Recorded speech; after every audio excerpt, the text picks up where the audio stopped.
चलिए स्वागत है दोस्तों आपका अपना चैनल नाजुक एजुकेशन में। दोस्तों आज हम हिंदी से कुछ सब्जेक्टिव क्वेश्चन लेकर आ गए हैं जो आपके एग्ज़ाम के लिए बहुत नेसेसरी है।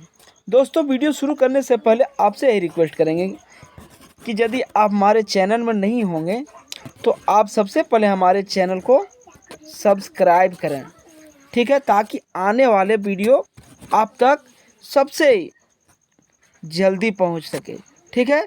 इसलिए आप हमारे चैनल को सब्सक्राइब कर दें। दोस्तों आप बोर्ड की तैयारी यदि करते होंगे, 10th की तैयारी यदि करते होंगे तो आपके एग्ज़ाम के लिए बहुत ज़रूरी ये वीडियो है। इसलिए आप सबसे पहले हमारे चैनल को सब्सक्राइब करें। चलिए क्वेश्चन की शुरुआत करते हैं। क्वेश्चन क्या दिया गया देखिए, क्वेश्चन दिया गया देखिए क्या दिया गया है, वचन किसे कहते हैं, यानी हिंदी व्याकरण से। ये आपको आज हम हिंदी व्याकरण से बताने के लिए जा रहे हैं जो आपको एग्जाम के लिए बहुत ज़रूरी है, आपके एग्जाम के लिए, ठीक है। हिंदी व्याकरण से क्वेश्चन, ठीक है। क्या कहा गया देखिए, वचन किसे कहते हैं, उसके कितने भेद हैं। देखिए व्याकरण में वचन संख्या बोध के लिए प्रयुक्त होता है शब्द से उसके एक या अनेक होने का बोध वचन है, ठीक है। देखिए क्या कहता है, व्याकरण में वचन संख्या बोध के लिए जो प्रयुक्त होता है शब्द से उसके एक या अनेक होने का बोध वचन होता है, ठीक है। देखिए वचन कितने, वचन दो प्रकार के होते हैं। आप जानते होंगे कि हिंदी भाषा में वचन दो होते हैं, एक वचन होता है और दूसरा बहुवचन होता है, ठीक है। एक वचन और दूसरा बहुवचन, ठीक है। एक वचन किसे कहते हैं, देखिए एक वचन शब्द के जिस रूप से एक वस्तु या एक व्यक्ति का बोध हो उसे एक वचन कहते हैं, जैसे घोड़ा, कन्या, नदी, नारी, पुस्तक आदि, ठीक है। और शब्द देखिए बहुवचन किसे कहते हैं, शब्द के जिस रूप से एक से अधिक व्यक्तियों का, पढ़े होंगे, ठीक है। शब्द के जिस रूप से एक से अधिक व्यक्तियों या वस्तुओं का बोध हो उसे बहुवचन कहते हैं। जैसे घोड़ा नहीं घोड़े, कन्या नहीं कन्याएं, नदी नहीं नदियाँ, पुस्तक नहीं पुस्तकें। ये क्या आपका है, ये आपका बहुवचन है, ठीक है दोस्तों। चलिए अगला क्वेश्चन को देखते हैं। अगला क्वेश्चन क्या दिया गया देखिए, वचन संबंधी कुछ नियम, ठीक है। वचन संबंधी जो नियम दिए गए उसको देखिए क्या दिया गया है, सम्मान प्रकट करने के लिए एक वचन को बहुवचन में रखा जाता है। जैसे देखिए पिताजी आ गए, सम्मान से कहेंगे पिताजी, ये नहीं कह सकते हम कि पिताजी आ गया, अगर ये कहेंगे तो ये गलत है। गांधी जी छुआछूत के विरोधी थे, हम उसको था नहीं कह सकते हैं। श्री रामचंद्र वीर थे, ठीक है, तो ये मान सम्मान के लिए, ठीक है। आगे क्या दिया गया देखिए, आपका आगे दिया गया है, गुरुजी आज नहीं आए, गुरुजी आज नहीं आए, ठीक है। इन वाक्यों में एक व्यक्ति को बहुवचन के रूप में प्रयुक्त किया जा गया है और इसे आदरार्थक बहुवचन कहते हैं। कौन बहुवचन कहते हैं, आदरार्थक बहुवचन कहते हैं, ठीक है।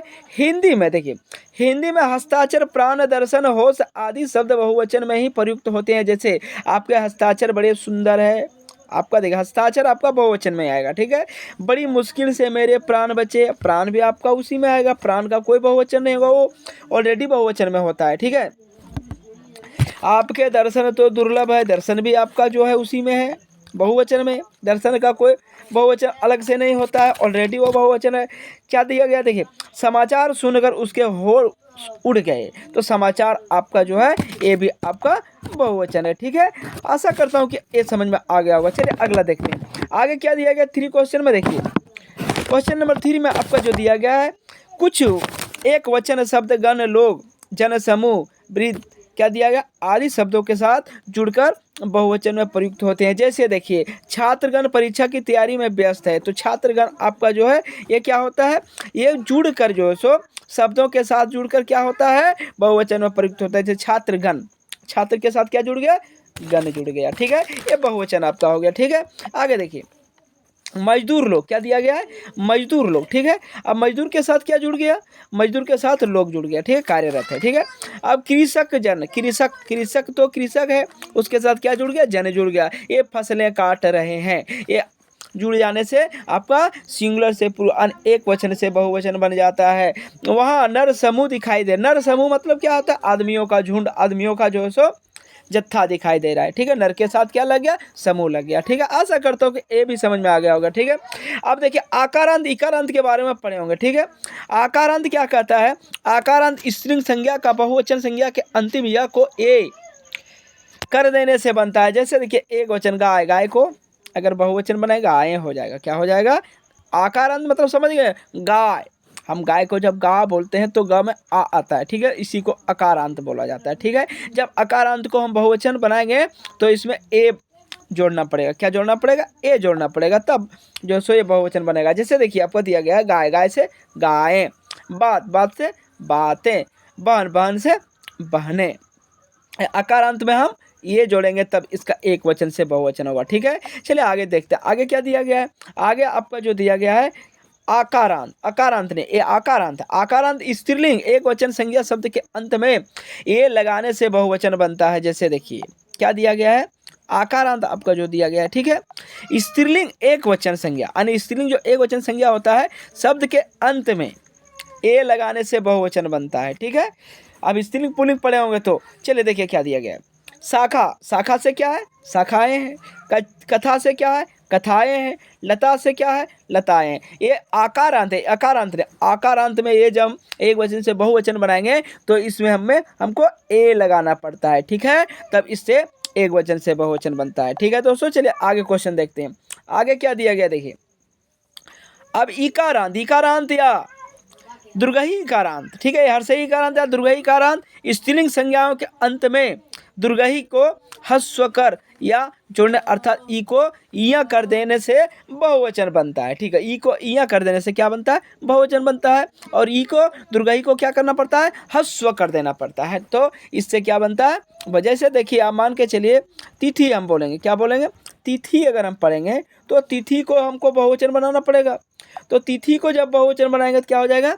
तिथियाँ, ठीक है, हमको यहाँ जोड़ना पड़ता है, ठीक है। रीति को रीतियाँ, नदी को नदियाँ, इस तरह से हम बहुवचन एक वचन से बहुवचन हम कर सकते हैं, ठीक है। आशा करते हैं कि समझ में आ गया होगा। चलिए 7 नंबर का क्वेश्चन को देखते हैं। जिन स्त्रीलिंग संज्ञाओं के अंत में या आता है उनमें या के ऊपर चंद्रबिंदु लगाकर अर्थात या को या कर बहुवचन बनता है। जैसे क्या कहा गया देखिए क्वेश्चन में, देखिए जिन स्त्रीलिंग संज्ञाओं के अंत में या आता है, ठीक है, उनमें या के ऊपर चंद्रबिंदु लगाकर अर्थात या को या कर, ठीक है, बहुवचन बनता है। जैसे कैसे देखिए चिड़िया, देखिए इसके अंदर में या नहीं दिया गया है तो इसको बनाने के लिए हमको चंद्रबिंदु लगाना पड़ा, ठीक है। अब डिबिया, डिबिया को एक वचन से बहुवचन बनाने के लिए इसमें चंद्रबिंदु लगाना पड़ा। अब यहाँ गुड़िया, गुड़िया को एक वचन से बहुवचन बनाने के लिए हमको यहाँ चंद्रबिंदु लगाना पड़ा, गुड़िया से गुड़िया, ठीक है। चलिए अगला क्वेश्चन को देखते हैं। अगला क्वेश्चन क्या है? अगला क्वेश्चन आपका जो दिया गया है या हर्षई दुर्गई के अलावा, देखिए या हर्षई दुर्गई के अलावा अन्य मात्राओं से अंत होने वाली स्त्रीलिंग संज्ञाओं के अंत में ये जुड़कर, ध्यान दीजिए, क्या जुड़कर? ये जोड़कर बहुवचन बनाया जाता है। अंतिम स्वर उ यानी हर्षऊ नहीं दुर्गऊ हुआ तो उसे हस्व कर दिया जाता है। जैसे देखिए अभी एग्जाम्पल भी हम देखेंगे दोस्तों। एग्जाम्पल में आपका क्या दिया गया सो देखिए, जैसे एक वचन से देखिए अभी यहाँ बहु है ना, तो बहु से हमको क्या करना होता है? बहुमें करना पड़ता है, ठीक है। वस्तु है, वस्तु से हमको बहुवचन बनाने के लिए वस्तुएं करना पड़ता है, ठीक है। आपके एग्जाम के लिए बहुत जरूरी है, आप इसे जरा सा भी स्किप ना करें, आप पूरा इसे देखें, ठीक है। चलिए अगला क्वेश्चन क्या आपका है? हमको अगला क्वेश्चन 8 नंबर का क्वेश्चन देखना है, ठीक है। अब 8 नंबर का क्वेश्चन को आपको 9 नंबर का क्वेश्चन देखना है। चलिए अब 9 नंबर में आपका क्या दिया गया देखिए, जहां दोनों वचनों में पुल्लिंग में एक ही रूप होता है, अन्य स्त्रीलिंग में भी बहुवचन का बोध प्राय गण वर्ग, ठीक है, क्या है? गण वर्ग। वहां हम क्या, ठीक है, वहां हम क्या करेंगे देखिए, अथवा अन्य स्त्रीलिंग में भी बहुवचन का बोध प्राय, ठीक है, प्राय गण वर्ग जन लोग वृंद इत्यादि लगाकर कराया जाता है। जैसे देखिए, जैसे मान के चले एक वचन को अगर हम बहुवचन में कहेंगे, देखिए पाठक, पाठक में क्या लगा देंगे? और पाठक एक वचन में है, देख रहे हैं आप, इसको हमको बहुवचन बनाना है तो इसमें गण लगा देंगे, पाठक गण। अधिकारी, अधिकारी का एक वचन से हम बहुवचन बनाएंगे तो अधिकारी गण नहीं लगाएंगे, अधिकारी वर्ग लगा देंगे। क्या लगा देंगे? अधिकारी वर्ग। आप है तो आपको अगर हम एक वचन से बहुवचन बनाएंगे आप लोग, ठीक है, आशा करता हूँ कि ये वीडियो आपको पूरे ये क्वेश्चन आपको समझ में आ गया होगा। इसलिए दोस्तों चैनल को सब्सक्राइब करना ना भूलें। चलिए मिलते हैं अगला वीडियो में, तब तक के लिए थैंक यू। जय हिंद, जय भारत।